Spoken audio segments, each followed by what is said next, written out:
మనం ఒక కొబ్బరికాయ శివాలయానికి పట్టుకెళ్ళాం అనుకోండి, ఆ కొబ్బరికాయ కొట్టి 2 చెక్కలు ఈశ్వరుడికి నైవేద్యం పెట్టి మనకి ప్రసాదంగా సగం ఇస్తారు. ఓ కొబ్బరి చెక్క ఇస్తారు, కాసిన అరటిపళ్ళు ఇస్తారు. ఇస్తే వాటిని తిన్నగా ఇంటికి తెచ్చుకోకూడదు. శివుడి యొక్క నిర్మాల్యాన్ని, ప్రసాదాన్ని విడిచిపెట్టేయకూడదు.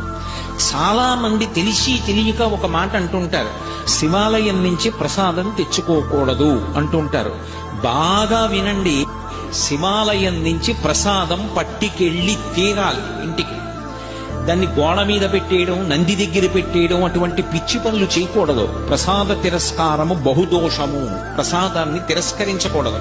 అందుకే అన్నవరం సత్యనారాయణ స్వామి కథలో ప్రసాదాన్ని తీసుకోకుండా ఆ పిల్ల భర్తని చూడ్డానికి వెడితే పడవ మునిగిపోతుంది.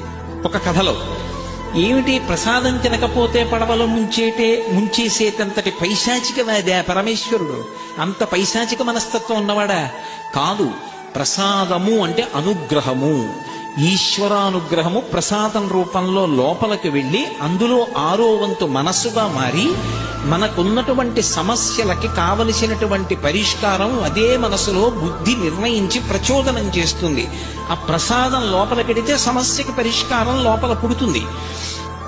అలా ఆ ప్రసాదము ఈశ్వరానుగ్రహము కనుక ఎవరు ప్రసాదమును తిరస్కరించాడో వాడు ఈశ్వరుడి యొక్క అనుగ్రహాన్ని తిరస్కరించినట్లు లెక్క. ఈశ్వరానుగ్రహాన్ని తిరస్కరిస్తూ వెడితే ఈశ్వరుడి యొక్క ఆగ్రహమునకు గురవుతాం. అందుకే శివాలయంలో కూడా ప్రసాదాన్ని తిరస్కరించకూడదు.